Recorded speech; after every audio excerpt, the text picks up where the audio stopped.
UN सम्मेलन में PM Modi का आह्वान, कहा सुरक्षा परिषद में सुधार जरूरी, दुनिया से गरीबी खत्म करने पर दिया जोर। यूएन में पाक के लेटर बम को उसी पर फोड़ने की तैयारी में भारत। पाक ने दीवार की आड़ में लेकर यूएन से की थी भारत की शिकायत। अमेरिका में झंडा विवाद पर भारत सरकार का बयान, कहा पीएम ने जिस पर किए थे हस्ताक्षर वो नहीं था तिरंगा।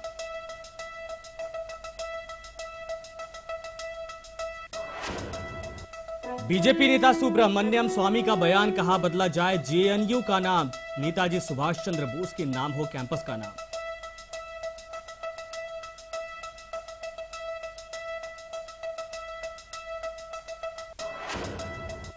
दिल्ली में शराब पर सियासी संग्राम, आप मंत्री कपिल मिश्रा ने की 21 साल की उम्र में पीने की वकालत, सिसोदिया ने भी दिए संकेत।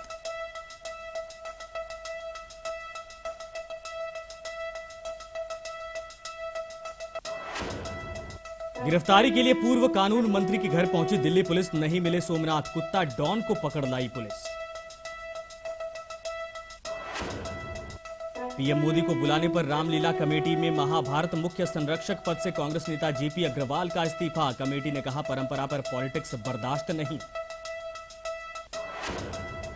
बीजेपी सांसद उदित राज ने एलजी नजीब जंग पर बोला हमला, कहा सुपर किंग की तरह व्यवहार करते हैं नजीब जंग, तुरंत हटाया जाना चाहिए, बयान से बीजेपी ने किया किनारा। बिहार के सीएम नीतीश से रविशंकर प्रसाद का सीधा सवाल, सरकार से बीजेपी के अलग होने पर क्यों घटा विकास दर, पूंजी निवेश में क्यों आई कमी। अंडरवर्ल्ड डॉन दाऊद से जुड़े 1000 करोड़ रुपए के हवाला रैकेट का पर्दाफाश, संयुक्त अभियान में कोलकाता पुलिस ने 80 करोड़ रुपया किया जब्त। मुंबई के दादर में दोस्ती का कत्ल, सीसीटीवी में कैद हुई वारदात, आरोपी की तलाश में जुटी पुलिस। दरभंगा के डीएमसीएच में बड़ी लापरवाही, आईसीयू में ऑक्सीजन नहीं मिलने से 4 मरीजों की मौत, 2 कर्मचारियों पर कार्रवाई। पीसीबी चीफ शहरयार खान की भारत को गीदड़ भभकी, कहा अगर हमारे साथ नहीं खेले तो आईसीसी इवेंट में करेंगे विरोध।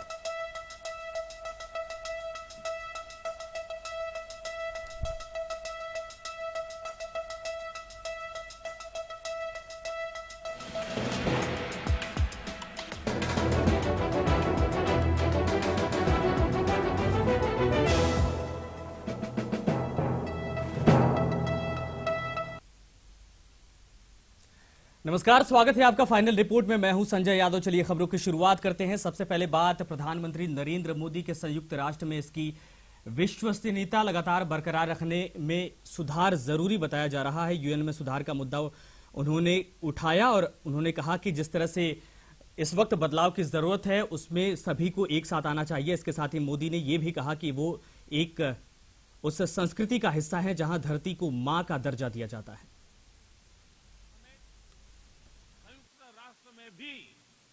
सुधार अनिवार्य है ताकि इसकी विश्वसनीयता तथा औचित्य बना रह सके।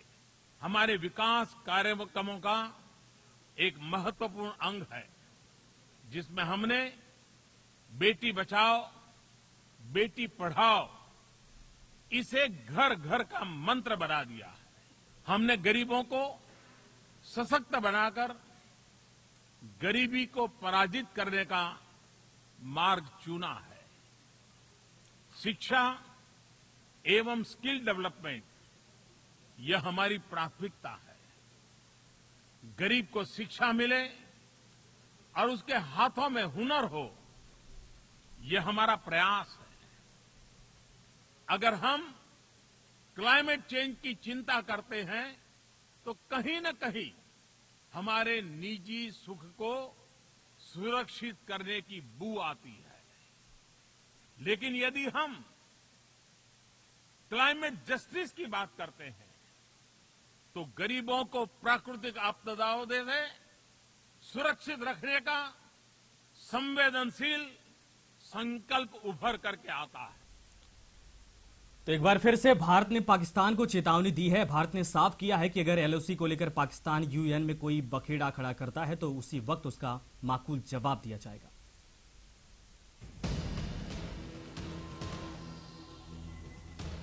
पाकिस्तान ने एक बार फिर से अपने नापाक इरादे जाहिर किए हैं।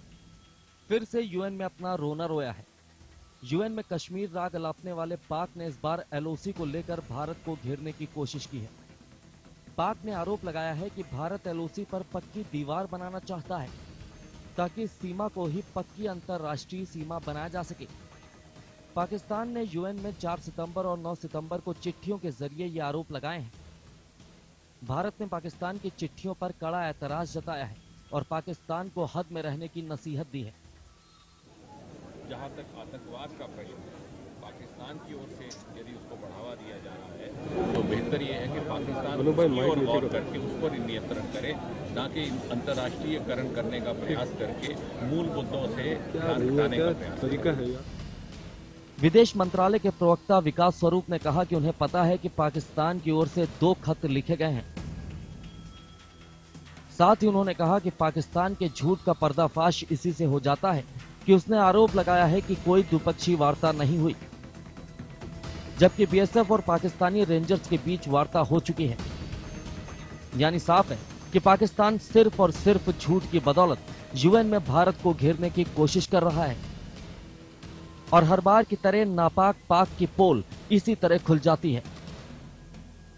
एक और जहां न्यूयॉर्क में पीएम मोदी और पाक पीएम नवाज शरीफ के आमना सामना होने की बात की जा रही है, ऐसे में पाकिस्तान ने एक बार फिर भारत पर बेबुनियाद आरोप लगाए हैं।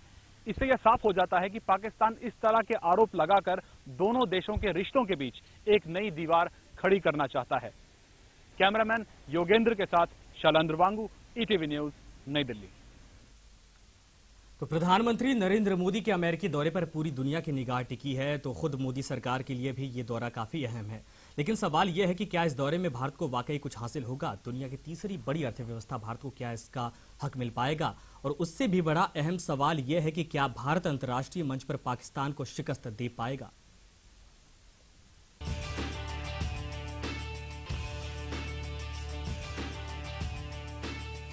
अमेरिका दौरे के दूसरे दिन प्रधानमंत्री मोदी न्यूयॉर्क में दुनिया की कई बड़ी हस्तियों से मुलाकात करेंगे। पहले दिन पीएम बांग्लादेश की पीएम शेख हसीना से मिले थे, लेकिन कूटनीतिक हलकों में सबसे बड़ा सवाल ये है कि क्या पाकिस्तान के पीएम नवाज शरीफ से भी मिलेंगे नरेंद्र मोदी? सूत्रों की माने तो पीएम का नवाज शरीफ से मुलाकात का कोई कार्यक्रम नहीं है। हालांकि नवाज शरीफ और नरेंद्र मोदी दोनों एक ही होटल में ठहरे हैं, लेकिन आतंक के मुद्दे पर पाकिस्तान की वादा खिलाफी को लेकर भारत ने सख्त रुख अपनाने का फैसला किया है। इसके पहले ऊफा में दोनों नेताओं की मुलाकात के बाद भी पाकिस्तान का रवैया नहीं बदला, इसलिए भारत फिलहाल मोदी नवाज की मुलाकात को अहमियत नहीं दे रहा। क्या भारत के एजेंडे में टॉप पर रहेगा पाक? सवाल है कि मोदी भले ही नवाज से मुलाकात को अहमियत न दें, लेकिन क्या भारत के लिए पाकिस्तान को नजरअंदाज करना रणनीतिक रूप से सही है? सवाल इसलिए क्योंकि पाकिस्तान अंतर्राष्ट्रीय मंच का इस्तेमाल हमेशा से भारत के खिलाफ करता आया है और नवाज शरीफ इस मौके को भी छोड़ना नहीं चाहेंगे। हालांकि अटकल ये है कि भारत पाकिस्तान को घेरने की स्ट्रैटेजी पर ज्यादा फोकस नहीं करेगा। हालांकि भारत विश्व बिरादरी के सामने आतंक का मसला जरूर उठाएगा। माना जा रहा है कि मोदी पाकिस्तान को सीधा टारगेट तब तक नहीं करेंगे जब तक पाकिस्तान कश्मीर का नाम न ले। यूएन में स्थायी सीट का मसला होगा हल। प्रधानमंत्री नरेंद्र मोदी के इस दौरे का एक अहम मकसद संयुक्त राष्ट्र संघ में स्थायी सीट की मजबूत दावेदारी भी है। पीएम मोदी इस मसले पर G4 देशों के साथ विचार विमर्श करने वाले हैं। भारत की राह में पाकिस्तान के साथ ही चीन भी बड़ा रोड़ा है। हालांकि अमेरिका ने एक बार फिर भारत की स्थायी सदस्यता का समर्थन किया है और 23 साल बाद भारत को इस मसले पर पहली बड़ी कामयाबी मिली है। 193 देशों के सपोर्ट के बल पर यूएन ने रिफॉर्म पर चर्चा के मसौदे को मंजूरी दे दी है, लेकिन अभी भी भारत को स्थायी सदस्यता की लंबी लड़ाई लड़नी होगी। रक्षा क्षेत्र में भारत को कुछ हासिल होगा? मोदी की अमेरिका यात्रा से ठीक पहले करीब 15,800 करोड़ रुपए के रक्षा सौदे को इस लिहाज से काफी महत्वपूर्ण माना जा सकता है। माना जा रहा है कि पाकिस्तान को बैलेंस करने के लिए अमेरिका भारत में टेक्नोलॉजी ट्रांसफर कर सकता है। दरअसल भारत रक्षा उपकरणों का बड़ा खरीदार है, लेकिन भारत अपनी रक्षा जरूरतों के लिए अभी भी अमेरिका से ज्यादा रूस पर निर्भर है और अमेरिकी प्रशासन इसमें बदलाव चाहता है। 28 सितंबर को ओबामा मोदी जब तीसरी बार मिलेंगे तो उम्मीद की जा रही है कि और दूसरे मुद्दों के अलावा इस पर भी अहम चर्चा की जाएगी। बहरहाल पीएम मोदी का अमेरिका में व्यस्त कार्यक्रम है, लेकिन सभी की निगाहें 28 सितंबर को होने वाली ओबामा मोदी की शिखर वार्ता पर ही टिकी हैं। घरेलू मोर्चे पर भी मोदी सरकार के लिए ये दौरा अहम साबित होने वाला है। Bureau report, ETV news.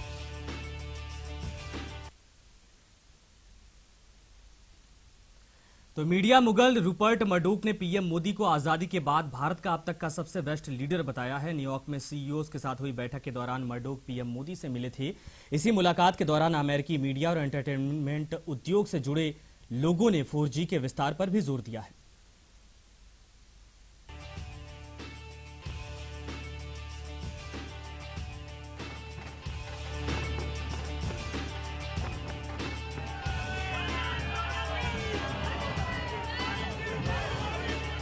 PM Modi के नाम का डंका एक बार फिर अमेरिका में बज रहा है।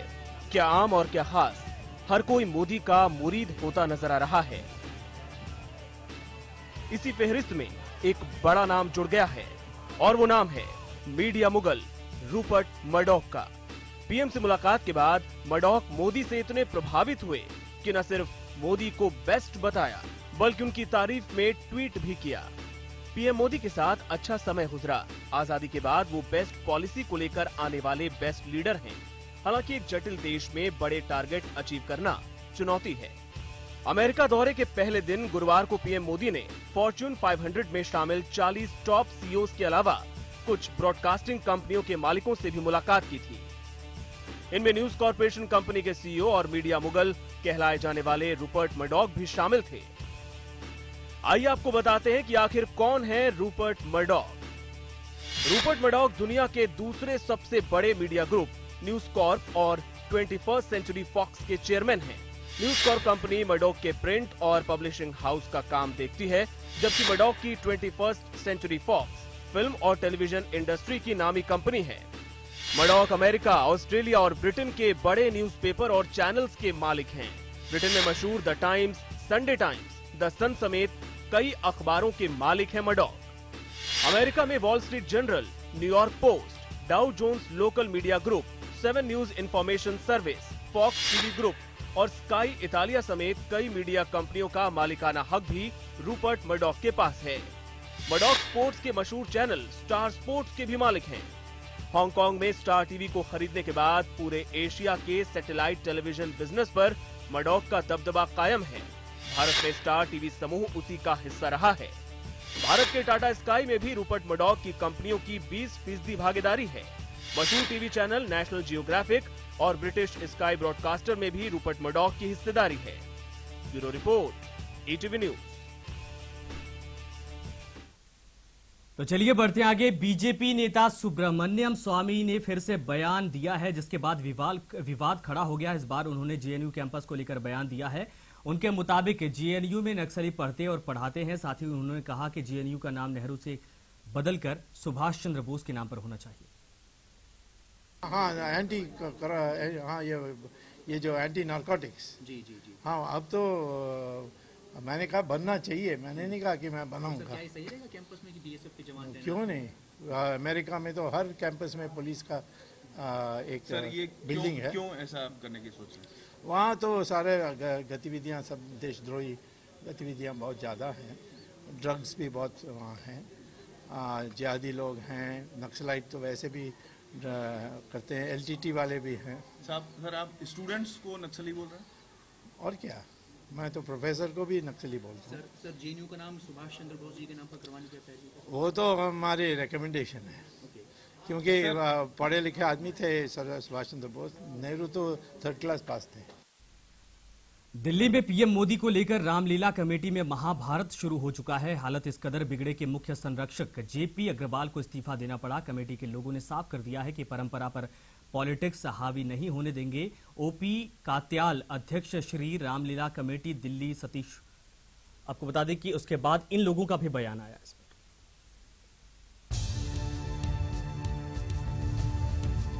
दिल्ली में रामलीला तो अभी शुरू नहीं हुई है, लेकिन उससे पहले पीएम मोदी के नाम पर महाभारत जरूर शुरू हो गया है।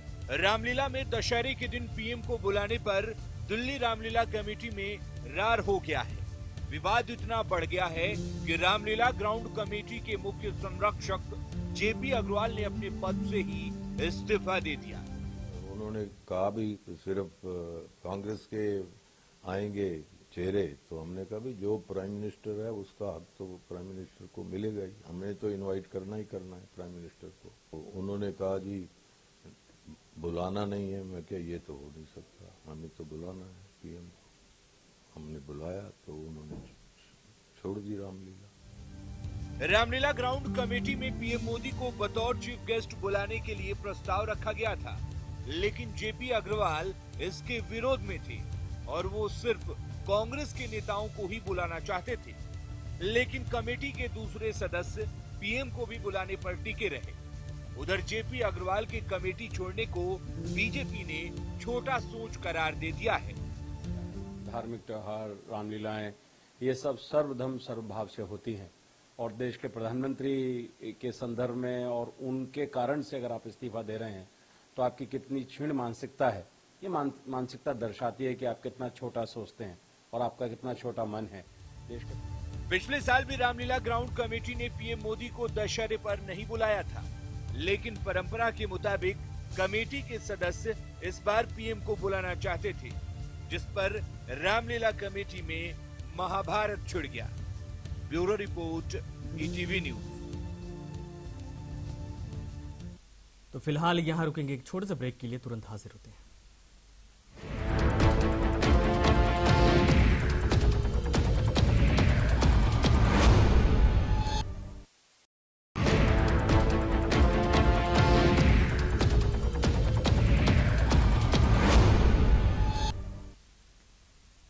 ब्रेक के बाद आप सभी का स्वागत है। चलिए बढ़ते हैं आगे। केजरीवाल सरकार अब शराब पिलाने के लिए उम्र कम करना चाहती है। कम से कम दिल्ली सरकार में पर्यटन मंत्री का तो यही कहना है कि शराब पीने की उम्र 25 से घटाकर 21 साल कर दी जाए।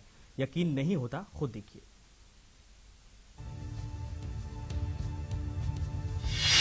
दिल्ली में जाम पर जंग, केजरी राज में छलकेगा जाम। शराब पर क्यों मचा सियासी संग्राम। निश्चित उम्र के बाद जब इंसान को निर्णय लेने का अधिकार मिल जाता है, उसके बाद उसकी जिंदगी में सरकार को हस्तक्षेप नहीं करना चाहिए।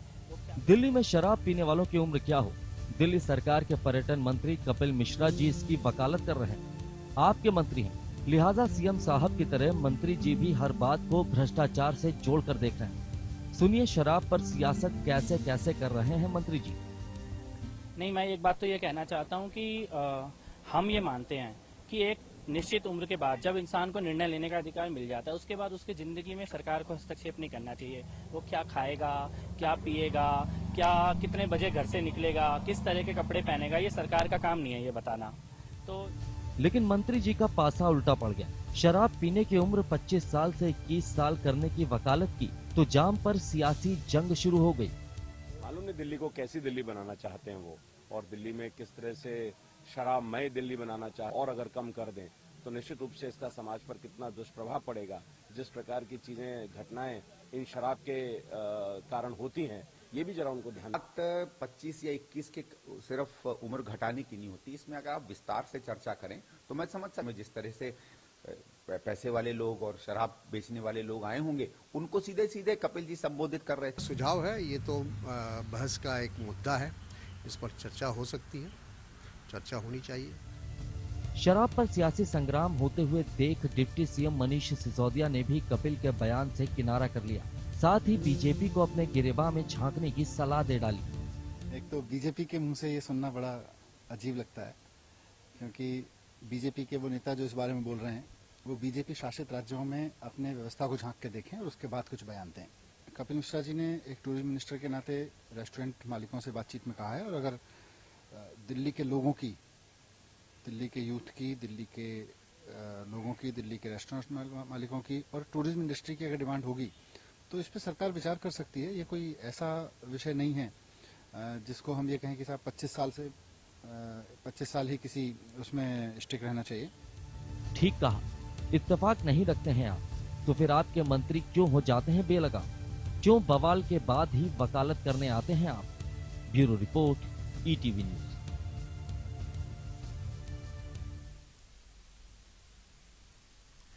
चलिए अब आपको बताते हैं कि देश के दूसरे राज्यों में शराब पीने की कानूनी उम्र आखिर क्या है।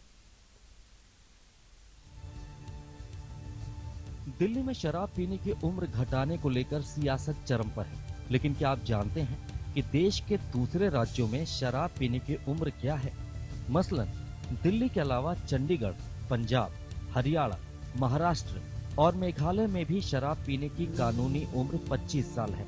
इनके अलावा गोवा, हिमाचल प्रदेश, कर्नाटक, मध्य प्रदेश, पुडुचेरी, सिक्किम और उत्तर प्रदेश में शराब पीने की कानूनी उम्र 18 साल तय की गई है। इनके अलावा जितने भी राज्य हैं, उनमें शराब पीने की उम्र 21 साल तय की गई है। Bureau report, ETV news.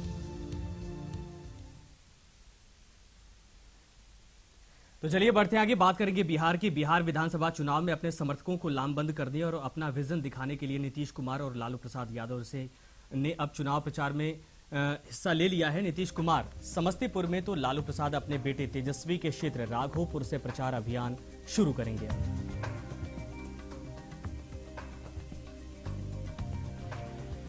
RJD नेता तेजस्वी यादव ने राघोपुर विधानसभा क्षेत्र में जनसंपर्क अभियान चलाया। उन्होंने तेरसिया गांव में लोगों से वोट मांगा, साथ ही बीजेपी पर निशाना भी साधा।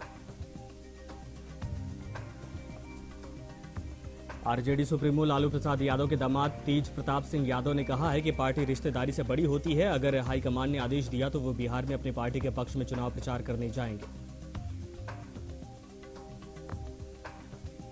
बिहार विधानसभा चुनाव को लेकर हजारों मील दूर अमेरिका में बसे बिहारियों में भी सरगर्मी है। इसके लिए अप्रवासी बिहारी वहां लिट्टी पर चर्चा करेंगे, तो इसकी तैयारी भी अब शुरू कर दी गई है।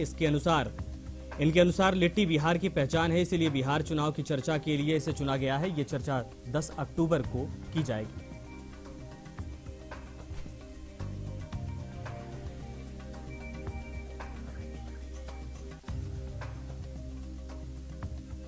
तो बिहार में चुनावी बिगुल बज चुका है। इस सियासी संग्राम में सभी जीत का दावा कर रहे हैं, लेकिन सर्वे कुछ और ही कह रहा है।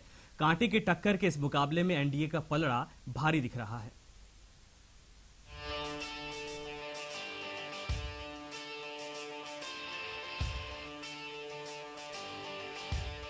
किसका होगा बिहार? कौन बनेगा सरताज? एनडीए को मिलेगी जीत या महागठबंधन मारेगा बाजी? किसका जमेगा सिक्का? किसकी होगी बल्ले बल्ले? बिहार विधानसभा चुनाव गठबंधनों के बीच लड़ा जा रहा है। एक तरफ महागठबंधन है तो दूसरी तरफ एनडीए और तीसरा नाम है एसपी की अगुवाई वाले तीसरे मोर्चे का। लेकिन कांटे की टक्कर एनडीए और महागठबंधन के बीच ही दिख रहा है। सट्टा और सर्वे की बात करें तो इन दोनों महागठबंधनों के बीच कड़ा मुकाबला दिख रहा है। टाइम्स नाउ सी वोटर और इंडिया टीवी सी वोटर के ओपिनियन पोल के मुताबिक एनडीए गठबंधन पर थोड़ा भारी नजर आ रहा है। टाइम्स नाउ सी वोटर के ओपिनियन पोल में 243 सीटों वाले बिहार विधानसभा में बीजेपी की अगुवाई वाले एनडीए गठबंधन को 117 सीटें मिलने का अनुमान लगाया गया है, जो कि बहुमत से थोड़ा कम है। वहीं इसमें नीतीश कुमार की अगुवाई वाले महागठबंधन को 112 सीटें मिलने का अनुमान लगाया गया है। इस तरह महागठबंधन एनडीए के मुकाबले पिछड़ता हुआ नजर आ रहा है। India TV C voter opinion poll में भी करीब करीब यही बातें सामने आई हैं। इंडिया टीवी सी वोटर के ओपिनियन पोल में एनडीए को 109 से 125 सीटें मिलने का अनुमान लगाया गया है, जबकि महागठबंधन को 104 से 120 सीटें मिलने का अनुमान है। बात वोट शेयरिंग की हो तो करीब करीब यही हाल है। एनडीए गठबंधन को महागठबंधन पर थोड़ी बढ़त मिलती नजर आ रही है। एनडीए को जहां 44% वोट मिलने का अनुमान लगाया गया है, वहीं महागठबंधन को 43% वोट मिलने का अनुमान है। लेकिन एक बात जो नीतीश कुमार को बड़ी राहत दे सकती है वो ये कि मुख्यमंत्री उम्मीदवार के तौर पर नीतीश कुमार अब भी सबकी पहली पसंद बने हुए हैं। प्रदेश की 47% आबादी उन्हें सीएम के तौर पर देखना चाहती है। वहीं प्रदेश के 16% लोग बीजेपी नेता सुशील मोदी, करीब 7% लोग पूर्व सीएम जीतन राम मांझी और 5% लोग बीजेपी नेता शाहनवाज हुसैन को मुख्यमंत्री के पद पर देखना चाहते हैं। बिहार के चुनावी संग्राम में सट्टा बाजार भी गर्म हो गया है। सट्टा बाजार के मुताबिक इस बार बिहार में एनडीए की सरकार बनेगी। सट्टा बाजार एनडीए को 147 से 150 सीटें दे रहा है। वहीं सटोरियों की नजर में महागठबंधन बहुमत से काफी पीछे है। सट्टा बाजार उसे 75 से 80 सीटें दे रहा है। वहीं एनडीए गठबंधन में अकेले बीजेपी को 107 से 109 सीटें मिलने पर दांव खेला जा रहा है। Bureau report, ETV news.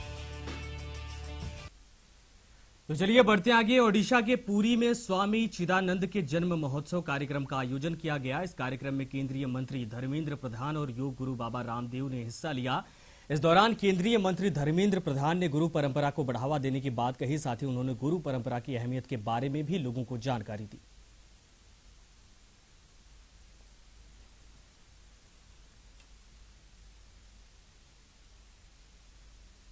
तो भुवनेश्वर में federation of hotel and restaurant association of India के गोल्डन जुबली कार्यक्रम का आयोजन किया गया, जिसका उद्घाटन ओडिशा के मुख्यमंत्री नवीन पटनायक ने की। इस कार्यक्रम में केंद्रीय मंत्री महेश शर्मा और राजीव प्रताप रूडी भी मौजूद रहे।